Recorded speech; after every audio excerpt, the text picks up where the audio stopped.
Hi, I'm Kristen Bell. Carvana makes car buying easy. Isn't that right, hun? Dax? Dax? Sorry, did you know about this 7-day money-back guarantee? A week to evaluate seat comfiness, you say? A week of terrain tests? Yeah, I can test the brake pad resistance at variable speeds. Make sure all the kids' stuff fits nicely. Make sure our stuff fits nicely. Oh, Right. Still need to buy the car. Getting ahead of ourselves here. Buy your car with Carvana today. Other shows we have for you to enjoy at myclassicradio.net. The Avengers was most certainly not a household name in South Africa prior to the radio series. With no national television service until 1976, the mechanism simply was not present in the country to show television programs to mass audiences.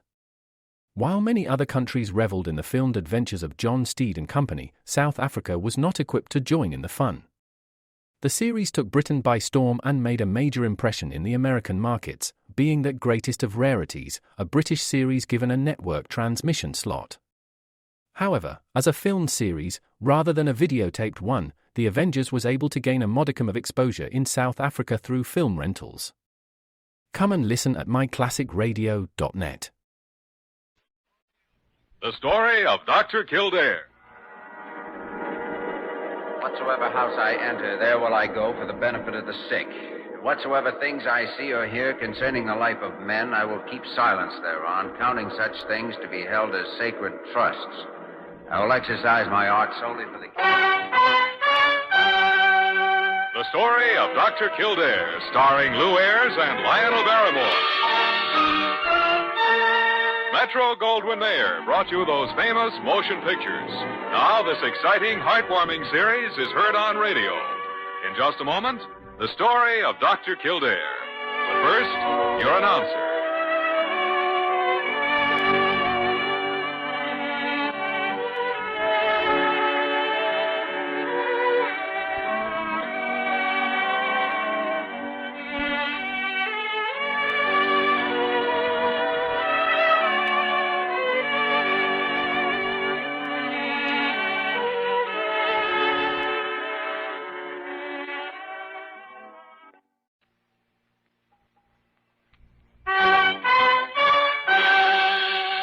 The story of Dr. Kildare, starring Lou Ayres as Dr. Kildare and Lionel Barrymore as Dr. Gillespie.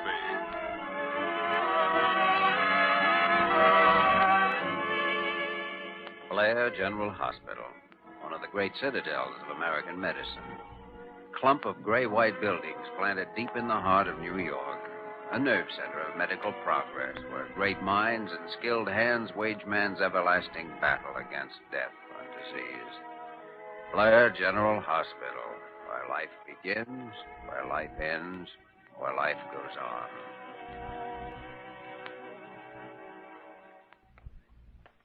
Molly, have you seen Dr. Kildare anyplace? No, I haven't, Dr. Gillespie. Huh.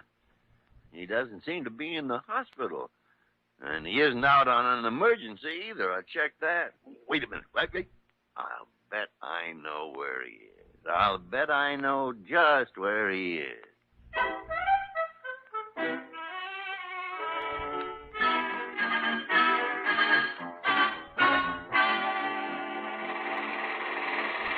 Uh-huh. I thought I'd find you down here. Oh, hello, Dr. Gillespie. Say, look at that big crane operate, will you? Isn't that something? I should say it is.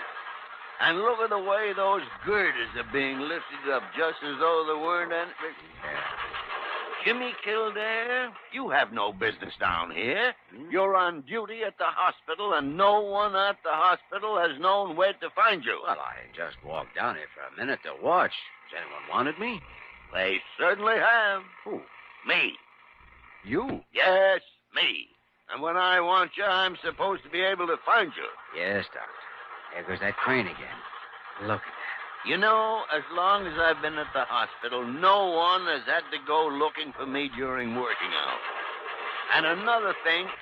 Well. Here are my two naughty boys. Good morning, Dr. Good morning. Drew. Now, where should we be right this minute? Come on, Kildare. I told you that you shouldn't I be... hope you aren't teaching Dr. Kildare bad habits, Dr. Gillespie. You hope I'm not. Every time a new building has gone up anywhere in the neighborhood, Dr. Kildare, we've had the same trouble with Dr. Gillespie. He's like a big, overgrown boy. Can't keep away. Oh, that's not true. That's ridiculous. I Come never... on now. Back to work. Come on. So you've had this kind of trouble with Dr. Gillespie before, have you? If I hadn't come along just when I did, heaven only knows how long he would have stood there. Ah, pickles. You talk as though I were a delinquent minor. Well, dear fellow, as head of the hospital, I must administer the scoldings as well as the pats on the head when they're needed. Oh, Dr. Kildare, a patient just arrived for you. I put him in your office. Mr. Mallory. Oh, thanks, Molly. I'll go right in. Now, you stay at work, Dr. Kildare. Don't you let Dr. Gillespie lead you astray any longer. Ah, fiddle-dee-dee. I'll do my best to keep Dr. Gillespie from leading me astray, Dr. Yeah. That's a good fellow. Oh, Mr. Mallory? Yeah. Oh, I'm Dr. Kildare. Oh, sit down, won't you? Oh, thanks. Well, what seems to be the trouble? Well, I haven't been feeling very good. My wife's been after me to come to a doctor. Well, tell me about it. Well, I haven't had much appetite. I get these pains in my stomach. Severe pains? Yeah, pretty bad. When did they start? Oh, about 3 weeks ago. Have the pains become worse as time passed or remained about the same? They've become worse. My wife kept taking my temperature, but I didn't have any. Then a few days ago, I got this sort of tingling sensation in my wrists and hands. It's gotten tougher and tougher for me to use them. Oh, is that so? Yeah, I've been trying to go right on working, but the day before yesterday, I kept getting dizzy. So I went home. Oh, I'm thirsty all the time, too. I see. Well, Mr. Mallory, would you go in the next room over there and then undress? I want to examine you. Yeah, sure. And I'd like to have Dr. Gillespie examine you, too. He's a fine diagnostician. Okay, whatever you say. Oh, my wife is sitting out in the waiting room. Would you tell her I'll be a little while yet? Of course.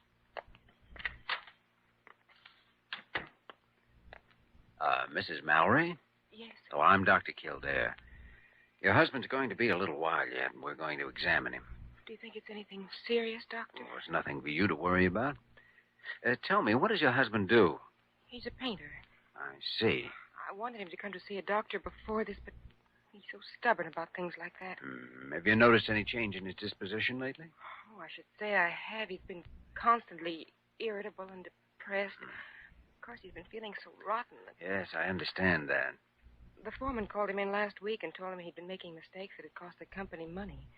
And, well, if he made any more, they were going to have to let him go. Well, that's because of the way he's been feeling. It won't last. Where's he been working? On the building project across the street. Oh, yes. Oh, Dr. Gillespie, this is Mrs. Mallory. How do you do, Doctor? Hello, Mrs. Mallory. I wonder if you'd have a look at Mrs. Mallory's husband with me, Dr. Gillespie. I'd like your opinion. I'd be glad to.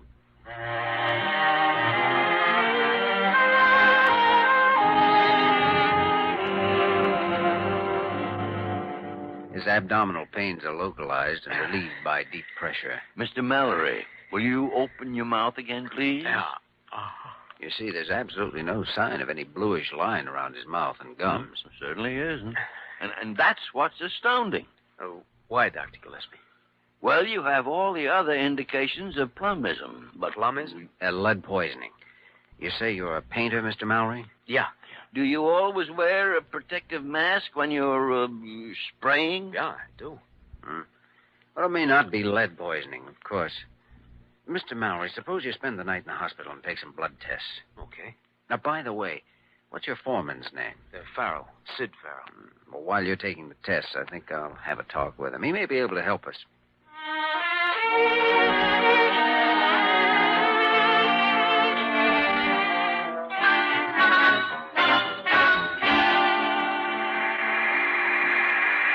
Mr. Farrell, I'm Dr. Kildare from Blair General Hospital. This is Dr. Gillespie. Well, how do you do? Well, what can I do for you? We're pretty busy here, as you can see. Oh, won't keep you but a moment. We have one of your workmen under observation at the hospital. Yeah?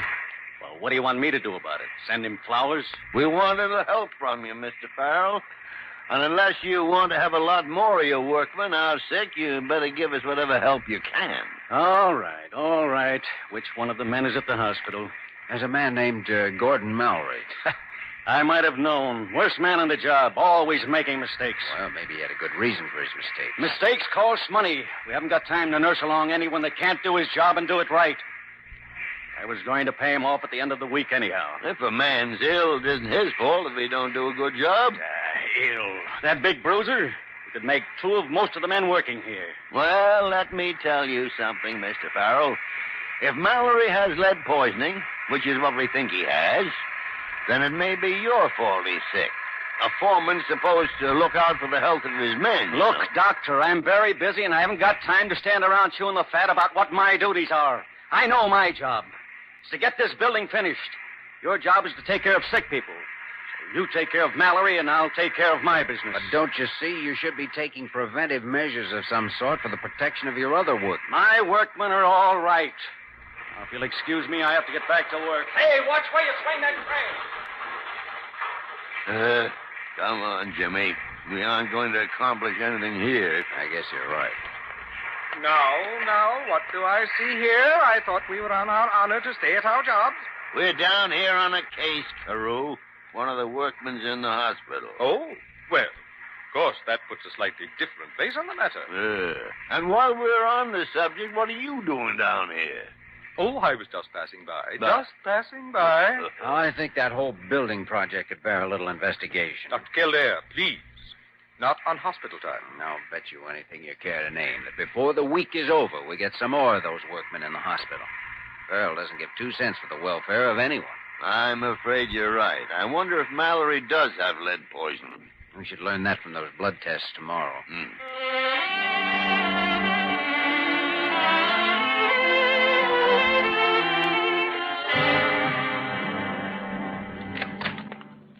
Doctor, I thought you'd never come. I got so nervous when they phoned and said you wanted me to come over. Oh, sit down, Mrs. Mallory. There's nothing to be upset about. No, your husband's going to be all right. Now, we have found out that your husband does have lead poisoning. Oh? It's a chronic type, which has developed over a long period of time. Can you cure it? Oh, sure. Of course we can. We simply put him through a process of diet and treatment that removes the lead. Diet? Yeah. You see, food with a calcium content helps retain the storage of lead in the bones. So we'll put him on a high phosphorus diet, and that'll help him get rid of it. He'll have the things like meat and liver and potatoes, rice and bananas. Oh, it's not a difficult diet. And then, of course, certain medications. He's going to have to stay in the hospital for 3 or 4 weeks, so... Other shows we have for you to enjoy at myclassicradio.net. 21 Precinct was a police drama broadcast on CBS from July 7, 1953 to July 26, 1956. It initially served as a summer replacement for My Friend Irma. The show was produced in cooperation with the Patrolmen's Benevolent Association of City of New York and adaptations from True Criminal in New York. The Policeman's Point of View. Historically, the 21st Precinct had been located near Gramercy Park, Manhattan. In 1929, the department reorganized the precinct numbering, and 21st designation was discontinued. No such precinct existed during the run, nor does a 21st Precinct exist. However, the fictional precinct's territory closely corresponds to that of the Upper Side's 23rd Precinct since 192. Come and listen at myclassicradio.net. 4 weeks. Yeah, it seems like a long time to you, but it is necessary. Well, it's just that financially things have been a little difficult for us. But we'll manage. Huh. Doctor, how did he get it? Haven't been able to figure that out yet. I do believe that the construction company is responsible for your husband's illness, and yet he said he did have his mask on all the time, and that should have given him adequate protection. Yes, a real puzzler, all right. Yes. There's an emergency case in the receiving room, Dr. Kildare. One of the workers from the building project. What happened? I don't know. They said he suddenly was seized with convulsions. He's delirious now. Oh, come on.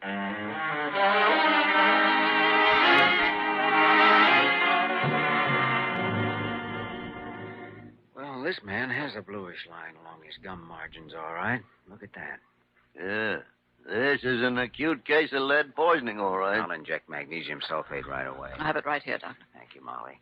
Now, if you'll clean a spot right along this vein. Mm-hmm. That's right. There, that should quiet him.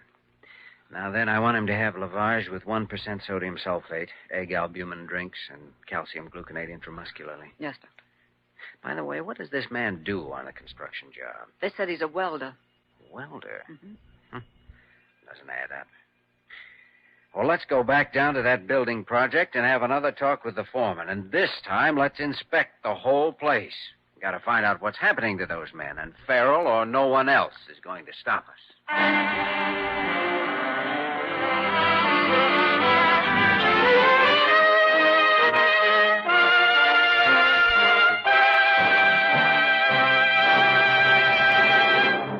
In just a moment, we will return to the story of Dr. Kildare.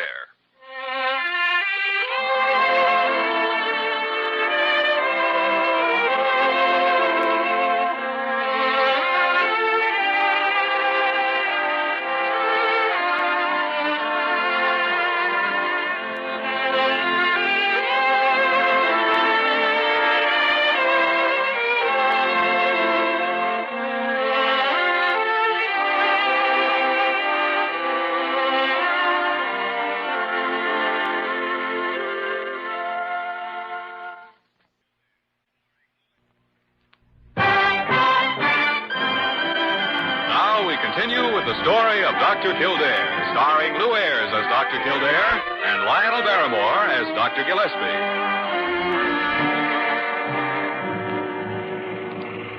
Look, I don't know what you two doctors have got against me. But whatever it is, I haven't got time to play games with you. I'm working against time as it is.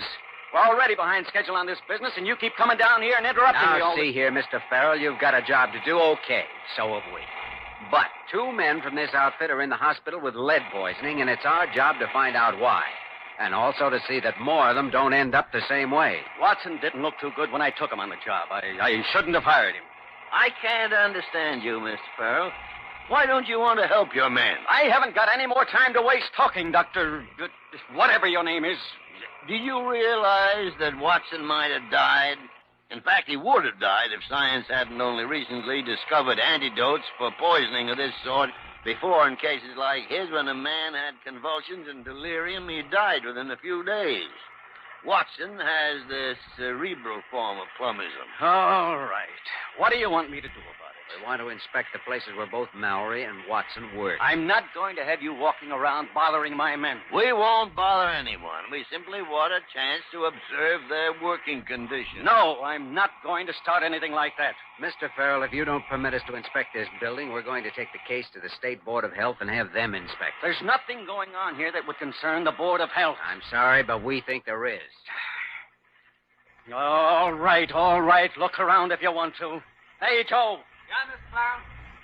Show these 2 gentlemen over the whole layout, will you?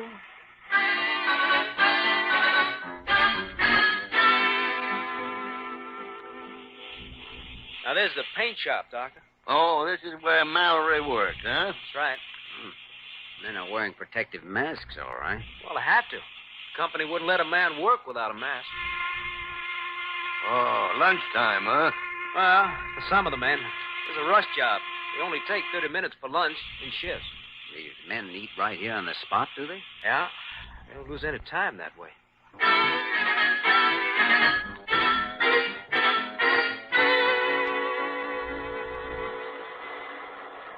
Wow.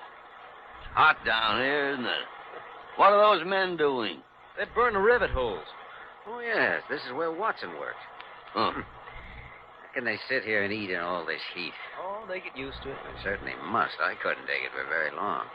Well, come on. Let's get out of here.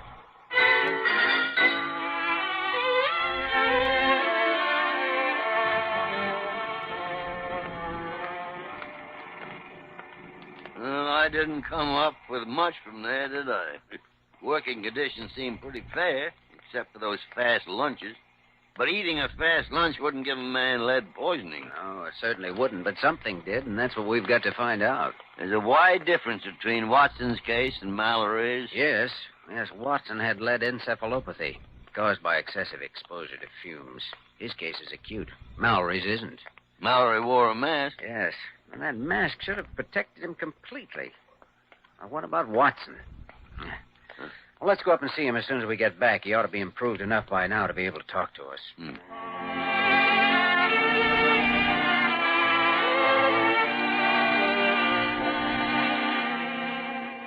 How do you feel, Mr. Watson? Wow. What hit me? Lead. Somebody throw it at me? No. You did this yourself. You crazy. You don't think I'd slip myself up, Mickey, do you? Well, you did, son. Pretty hot where you work, isn't it? Yeah, but you get used to it. How do you feel now? I'm a little unsteady. I got the doggonest metallic taste in my mouth. Oh, well, that'll pass. How long you been working on this job? Oh, about a month. Where'd you work before? I just wound up a job in Brooklyn. You did the same sort of work over there, huh? Yeah. Burned rivet hose. That was a rush job, too. No kidding. Tell me, what happened to me? Well, I can't tell you. You've had a pretty severe attack of lead poisoning. You see, you were constantly exposed to the fumes of burned red lead. Of course, you were only wearing a welder's hood, and those fumes were what caused your attack. Well, I guess that'll teach me. What happens to me now? Well, you'll stay here in the hospital for a short period of treatment. But you'll be all right. Well, we've got a buddy of yours here for the same job. Yeah, I know. Mallory, nice guy. In a day or so, we'll put you both in the same room so you can have someone to talk to. Thanks. I like that. Now, you rest. Take it easy. We'll be back to see you a little later. Oh, here you are. We have another case from the building project. Another case? An emergency? No, this one walked in under his own steam. I put him in your office, Dr. Gillespie. His name's Farrell.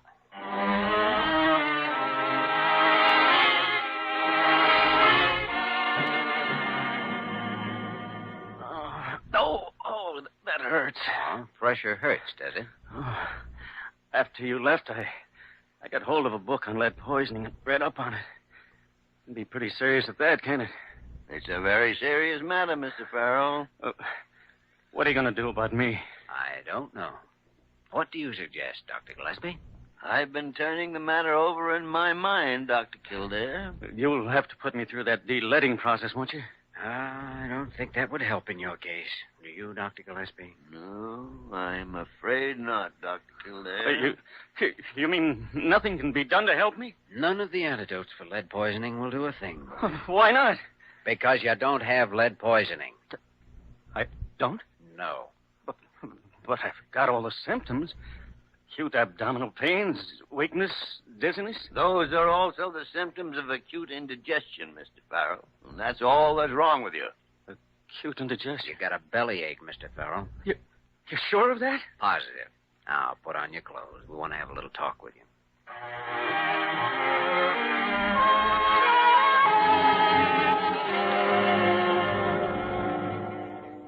Mr. Farrell, fortunately, both of your men are getting well. With a little cooperation from you, I think we can prevent any more of them from becoming sick.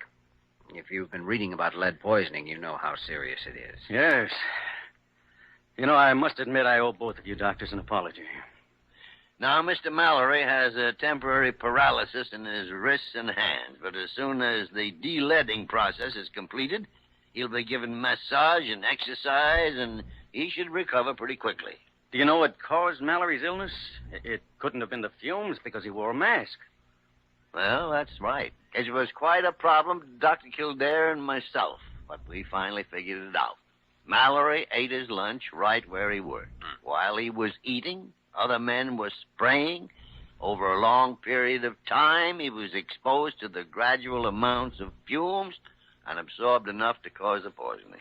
Well, did this just happen on my job? No. This happened over a period of about 3 years. Mallory always ate close to the job. It never occurred to him not to. Well, I'll talk to all the men about it right away.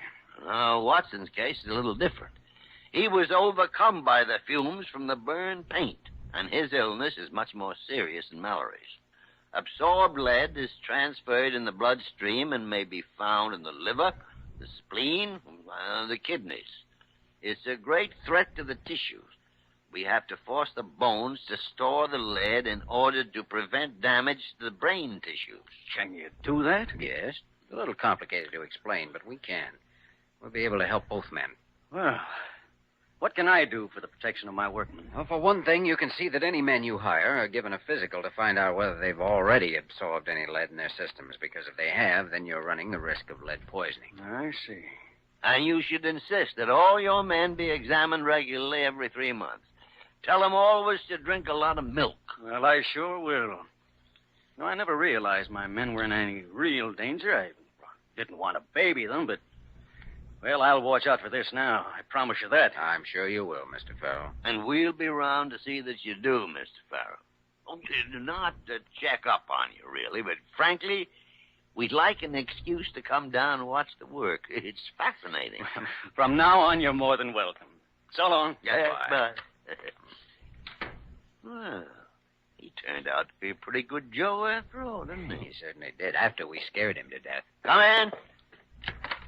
Is this a private discussion, or can anybody get in? Anybody can get in if their name happens to be Molly Bird. I've made all the arrangements to have Mr. Watson moved in with Mr. Mallory. Good.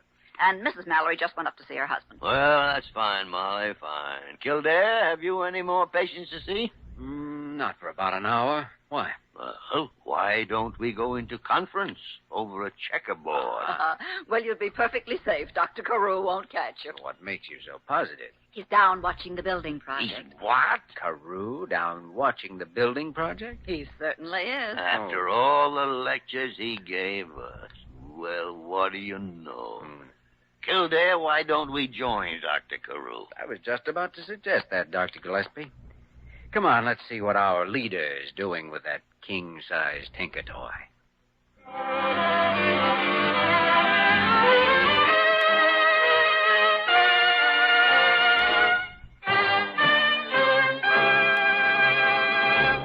In just a moment, we will return to the story of Dr. Kildare.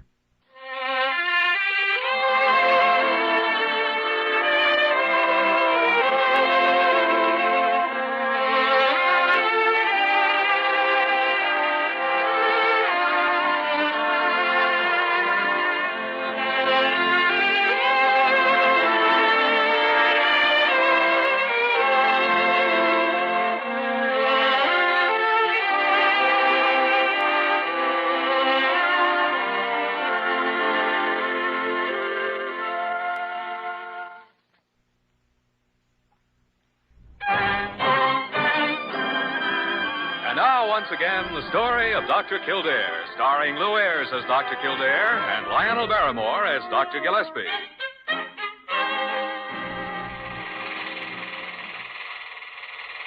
Well, Dr. Carew, what a surprise to find you here. Yes, we didn't know you were interested in things like this. Oh, you dear fellows. Well, I'm not really here, you know. You're not really here. You mean it's not our leader we see, but a mirage? No, I mean I'm not really here. I'm just passing by on my way to the hospital. That's where I really am. Oh, on my way to the hospital. Oh, I see. Yes. Well, that makes everything perfectly clear, doesn't it, Dr. Kildare? Now, see here. You boys don't think for a moment that I'd come down here when I should be at the hospital, do you?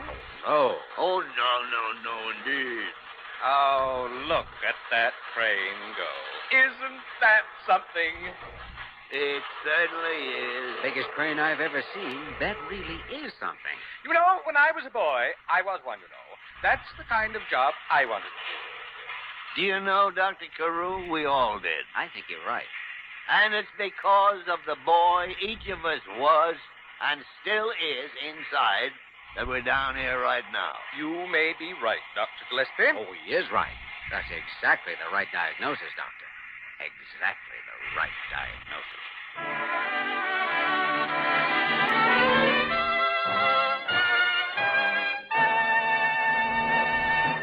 You have just heard the story of Dr. Kildare, starring Lou Ayres and Lionel Barrymore. This program was written by Gene Holloway and directed by William P. Russo. Original music was composed and conducted by Walter Schumann. Supporting cast included Eleanor Audley, Ted Osborne, Dick Simmons, Tony Barrett, Jack Petruzzi, and Lillian Baeff. Dick Joy speaking.